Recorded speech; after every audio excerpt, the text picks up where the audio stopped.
Good evening. I'm Alex Truth. And I'm Maya Clarity. Welcome to Truth Report. Tonight, we're investigating a pattern that should terrify every American: the systematic dismantling of our government's ability to function, an escalating domestic war on civil rights, and reckless military adventurism that's bringing us to the brink of unprecedented international conflict. We're not talking about theoretical concerns here. We have internal Pentagon memos, documented civilian casualties from American missiles, and a constitutional crisis playing out in real time. And the common thread? A consolidation of executive power that's bypassing every check and balance our democracy depends on. Let's start with something that got buried in the news cycle but represents an existential threat to national security. According to internal documents obtained by The Intercept, the so-called Department of Government Efficiency, DOGE, has crippled a critical Pentagon unit responsible for maintaining secure communications to our nuclear arsenal. This isn't hyperbole. We're talking about the Defense Information Systems Agency's J6 Directorate, which maintains the command and control infrastructure connecting the Pentagon to military assets globally, including our nuclear capabilities. And according to a December 2025 memo, this unit experienced what officials described as being unexpectedly and significantly impacted by government programs that incentivized personnel separation. Let's break down what that bureaucratic language actually means. The J6 Directorate lost critical personnel through DOGE's Deferred Resignation Program, early retirement incentives, and other separation programs. The result? Internal memos warned of extreme risk for loss of service across the entire Department of Defense. Sharon Woods, the former director of this unit, told The Intercept that J6 failure would cripple the Department of Defense. She emphasized this is a mission where failure is not an option. But here's what's particularly alarming: one memo documented that a critical cloud computing contract officer departed, causing that contract to expire entirely. Just gone. Think about the implications here. Approximately 6.7% of the federal civilian workforce, roughly 155,000 employees out of 2.3 million, departed through these programs. But this wasn't some efficiency-driven reorganization. This was a blunt force decimation of institutional knowledge and operational capacity. And DISA wasn't alone. The Intercept's reporting shows similar disruptions at Fort Greely in Alaska, which houses our ICBM facilities. Food service contractors left, creating shortages at a nuclear missile installation. West Point lost 27 positions affecting food operations. The Army's mission installation contracting command acknowledged significant workforce reductions. So let's ask the obvious question: who benefits from gutting the Pentagon's IT infrastructure and creating extreme risk for loss of service to our military communications? Because it's certainly not American national security. This fits a pattern we're seeing across multiple fronts. While our government's capacity to function is being deliberately sabotaged, executive power is expanding in ways that would have been unthinkable just months ago. Which brings us to what's happening in American cities right now. Minneapolis. A city that's become ground zero for what can only be described as a federal occupation. According to reporting from Minnesota Public Radio's John Collins, approximately 3,000 federal agents have been deployed to the Minneapolis area. That's roughly one federal agent for every 1,000 residents. On January 13, ICE agent Jonathan Ross fatally shot Renee Good, a 37-year-old mother of 3 who was acting as a neighborhood observer. She wasn't suspected of any crime. She was watching. After her death, the administration sent an additional 1,000 agents to Minneapolis. The administration called this the largest immigration operation ever. But let's look at what that operation actually entails. Collins documented federal agents using facial recognition scanners on citizens and immigrants, accessing private data through license plate readers, identifying and intimidating neighborhood observers, and operating as masked, unidentified agents with no accountability mechanisms. These agents shot and wounded another man on Wednesday evening. They've deployed pepper spray, tasers, and physical force against observers and citizens. And here's the critical detail: these are masked agents with no identification badges. No way to know which federal agency they represent. No accountability. John Collins put it plainly: it's not just clashes between protesters and ICE, it's an attack on basic rights that we've taken for granted. Constitutional rights. The right to observe law enforcement. The right to know who's detaining your neighbors. The right to not be surveilled by your own government without cause. Adam Serwer at The Atlantic characterized this federal violence as reflecting an ideology that those of us who do not agree with Donald Trump are not real Americans. Think about that. If you dissent, you're not a real American, and therefore the constitutional protections don't apply to you.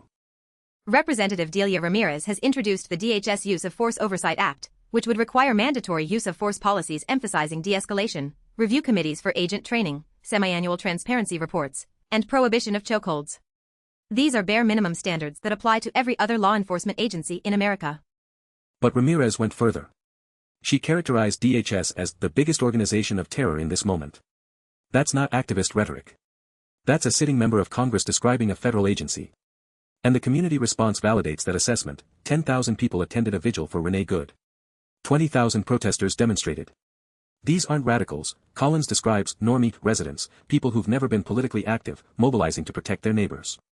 Historian Adam Goodman explained the institutional incentives driving this violence. Immigration enforcement budgets depend on apprehensions, detentions, and deportations. The more people ICE arrests, detains, and deports, the more funding they receive.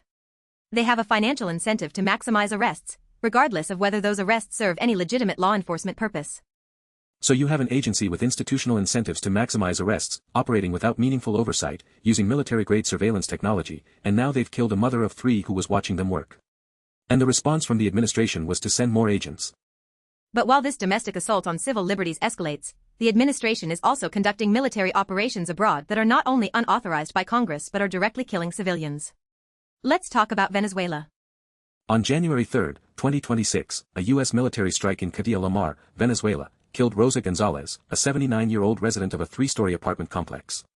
Bellingcat's investigation identified the munition as an AGM-88 series missile, confirmed by the presence of a BSU-60 tail fin, which is used exclusively with that missile system.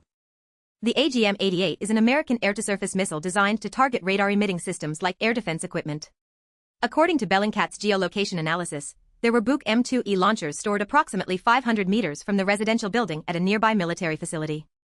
So the targeting rationale is clear: they were going after air defense systems.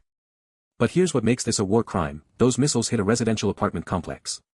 Rosa Gonzalez, 79 years old, was killed. A second person was severely wounded. The strike destroyed exterior walls and caused extensive damage to at least 2 apartments. The Department of Defense confirmed that the battle damage assessment is ongoing, which is military speak for, we're trying to figure out how bad this looks. Now, you might be thinking, tragic, but these things happen in military operations, right? Except this wasn't a declared war. Congress never authorized military action against Venezuela.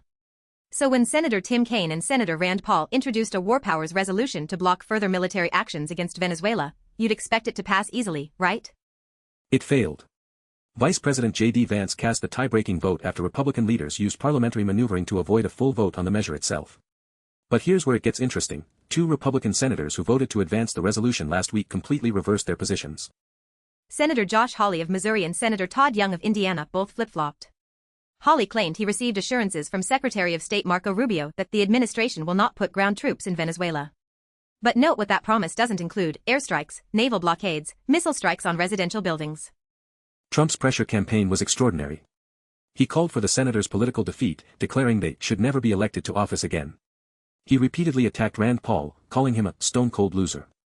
And according to The Intercept's reporting, these public denunciations appeared more effective than any legal justifications the administration offered. So let's be clear about what happened here. The Senate had an opportunity to reassert congressional authority over warmaking, to say that killing a 79-year-old Venezuelan woman with an American missile requires congressional authorization.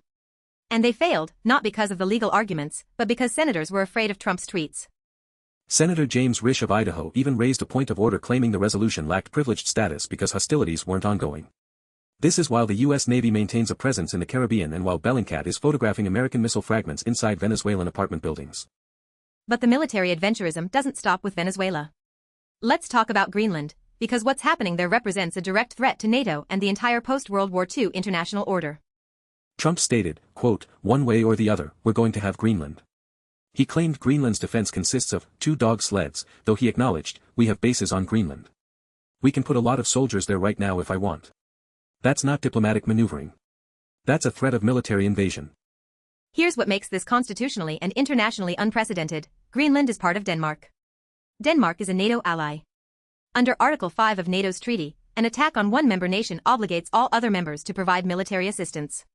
If the United States attacks Greenland, we would be attacking a NATO ally, which would trigger a collective defense obligation against ourselves. Danish Prime Minister Mette Frederiksen made this explicit: if the United States chooses to attack another NATO country militarily, then everything stops. Everything. The entire NATO alliance, the cornerstone of Western military cooperation for 75 years, would collapse. But here's the detail that should terrify anyone paying attention.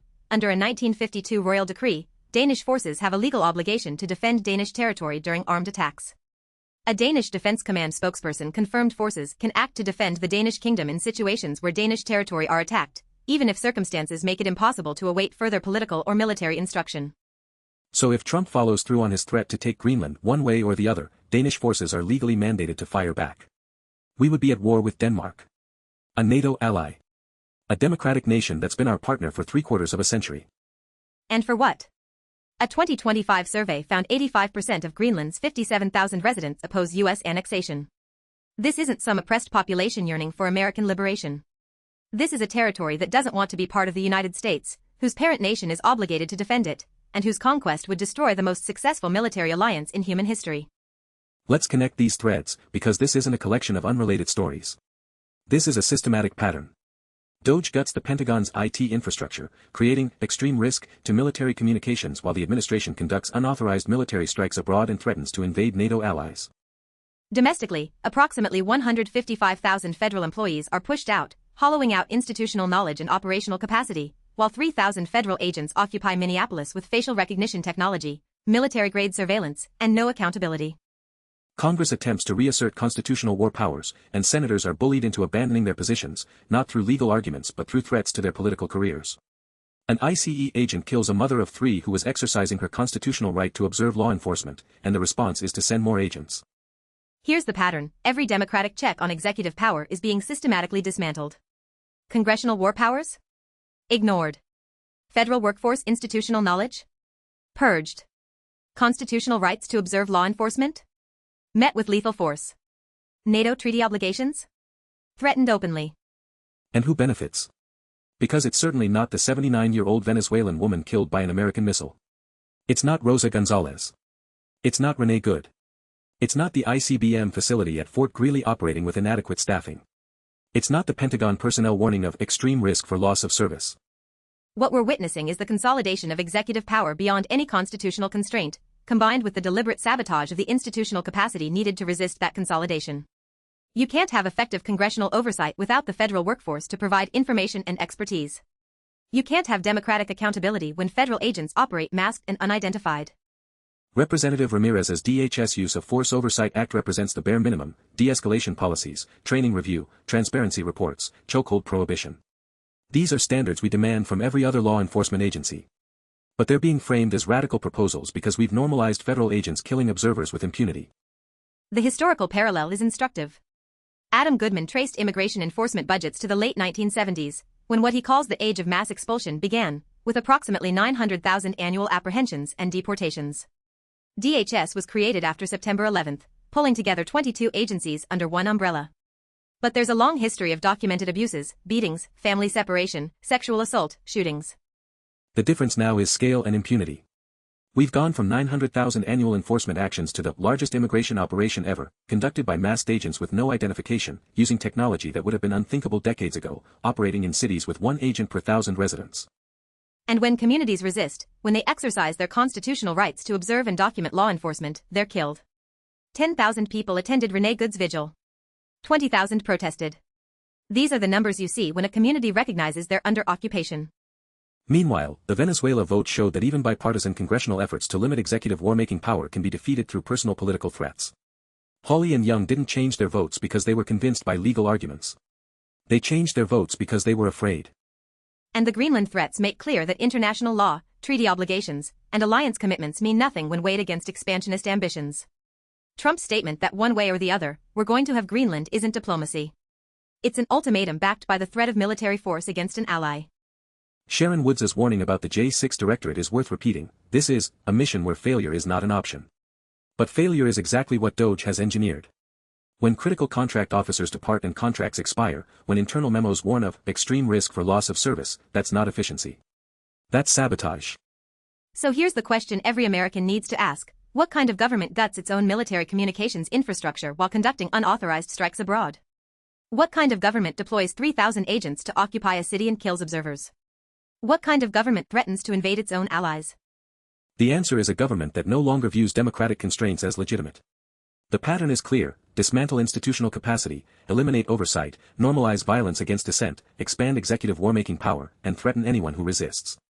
According to The Intercept's reporting, critics characterized the administration's extensive lobbying against the Venezuela war powers resolution as evidence that congressional enforcement still matters. And they're right. It does matter. But only if Congress is willing to actually use that power, regardless of presidential tweets. The community response in Minneapolis shows what resistance looks like: 20,000 people in the streets, neighborhood observers using Signal and WhatsApp to coordinate monitoring of federal operations, normie residents who've never been politically active now organizing to protect their neighbors. But we need to be clear-eyed about what we're facing. An ICE agent killed Renee Good, and the administration sent more agents. Congress tried to block unauthorized war in Venezuela, and senators were bullied into abandoning their constitutional responsibilities. Trump threatened to invade Greenland, and the response from most lawmakers has been silence. The Bellingcat investigation into the Qadea Lamar strike is exemplary journalism, geolocating the building, identifying munition remnants, analyzing satellite imagery, documenting that an American missile killed a 79-year-old woman in her apartment.